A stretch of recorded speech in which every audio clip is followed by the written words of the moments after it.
This question's for Edward. It's a two-stage question. The first, I was just wondering if you could answer, you know, what are some of the most common misconceptions around your principles? And the second part is that you've often been quoted in the media stating that social media, in fact, makes us lazy thinkers. And I was wondering if you could elaborate on that as well. Well, you see, a lot of people, to do with creativity, feel that creativity means being free and crazy and so on. So having some sort of structure and formality to it, they say that must be contradictory, which is absolutely rubbish. But those are the sort of things that people get concerned about. So at the end of the day, you want ideas which work. I'll give you a simple example. I was in Holland recently, and I was giving a seminar.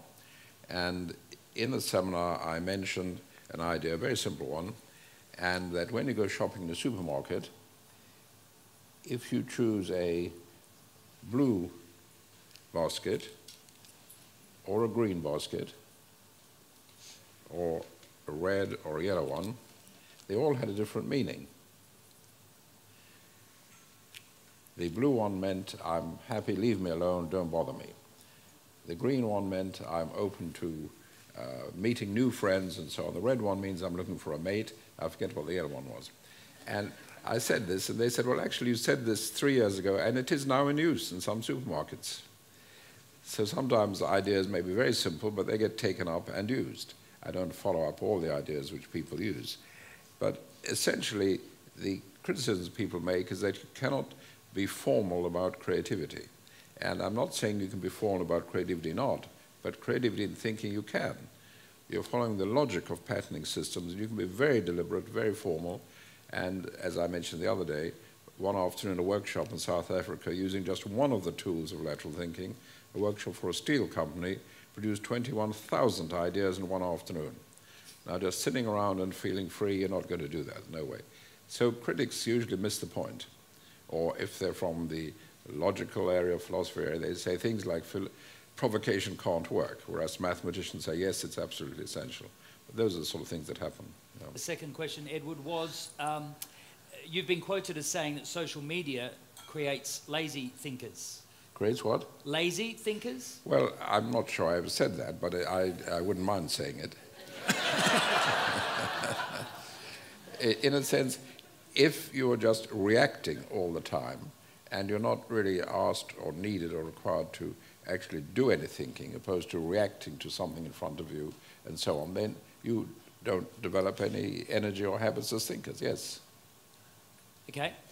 Looking at the clock, the people standing will take your questions, but if you can know more, so that would be good. My question, Tanya. Michael, is for you, and that is, I think that a lot of people feel afraid to go into a heartful space. It's a scary space to go, and you don't want to have a near-death experience to go there. On the other hand, a lot of people would rather stay in their heads and not actually find their true purpose. Well, they might want to, but they don't want to do the work that's required.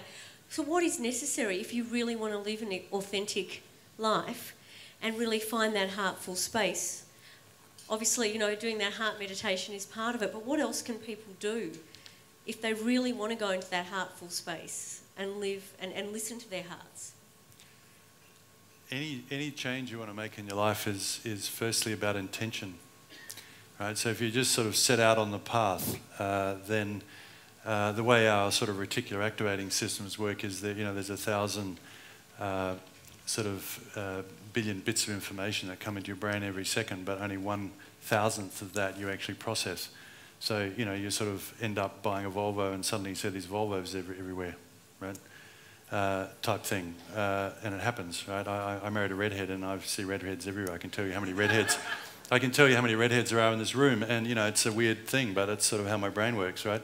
So what I'm sort of saying is that what I've learned on this path is that you know, it's the sort of Goethe, you know, sort of just do it. Boldness has genius in it, because I've learned if you just do it, you know, your brain wiring sort of starts seeing the things that you're looking for, and you end up on the path. But then what you have to do is you have to actually, when things come, say, oh, that, and do it and jump on it and just be aware. So there's a point of sort of intention plus an openness, and you'll find that all the things you need come to you on the path at the pace that you can handle them, right? And I know it's a It's a weird thing to say, but it's exactly how it works. It's how it works. So I took a step on that path many years ago, and I'm still on the path, and things come to me. And you know, you just have to keep open and aware and looking for them, and just having, of course, the other thing you need is a little bit of courage.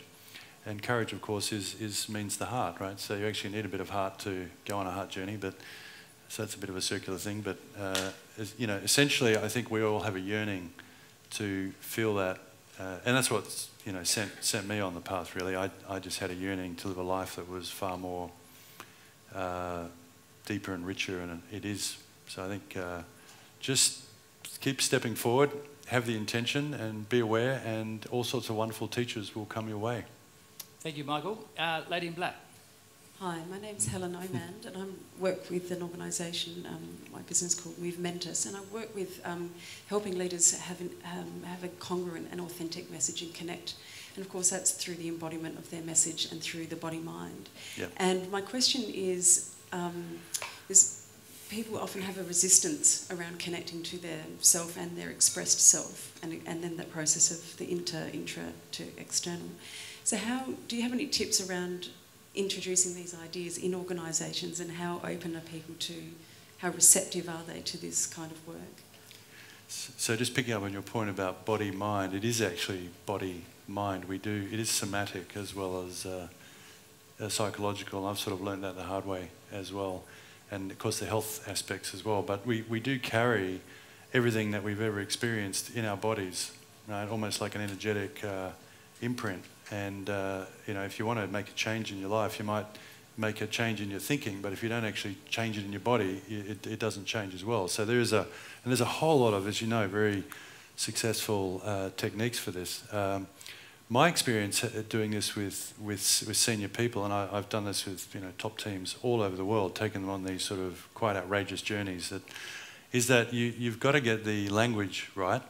That's the first thing. And depending on where they are in the spiral dynamics, the language can either be an achievement language, in which case you've got to say this is about creating a high-performing team or a more productive organisation, and, you know, a better customer service. Now, to do that, we obviously have to be able to connect with our customers, and we have to be collaborative. So suddenly we're starting to take ourselves on a journey, and you take them through some experiences, and, you know, if you do it with a suit on and a tie, you feel a bit like them. So, you know, because if you're sort of too far from where they are, it feels unsafe. But if you're exactly the same as they are, it's not taking them anywhere. So you've got to sort of be half a step from them in the language and the way you work. And I've learned over the years to be sensitive to all of that. And then maybe we can catch up afterwards. But some little, you know, techniques about the sorts of things, the gradient that you can take people on, and don't try and do too much at once. Think of it as a journey over a couple of years, and you can actually take people a long way. You can take them to places that they never thought they'd go, and have experiences together that then become very empowering. So just one simple one with a top team is if you get them in a circle, you know, and you just sit them there, and each one's up, and they go around and say one really positive thing about each other, and then they go around and just say one thing that's, you know, really been getting up their goat about each other, or would make the business work a lot better if that person changed it, you know. And that simple act of just sitting there with a facilitator, right, can drop the authentic intimacy of the group, boom, you know, down like that. But the gradient of that you have to pick your, you know, you may be able to go much deeper or a little bit less. And so what I find is you can't shy away from the real work, but you've got to sort of take people there with the language and tools that are safe. And if you do, people want to go there. People want to have with each other. They want to work together well. They want to have wonderful collaborative experiences. So I find that it's like kicking down an open door if you can get the sort of languaging and the initial forays right. Thanks, Michael. Time's rapidly getting away from us, so 2 short questions with short answers. But Brendan, did you want to add something about introducing change into business? Just what made me think about that is, especially with leaders, sometimes they respond better to saying, how about having a coach help you? Because even the best golfers, which are close to us, have coaches to help them improve. And that's a way to sort of get them working together better, because they can introduce those tools. Yep. So I found that to be a really useful, and I've experienced having coaches myself, and it opens me up to quite a bit.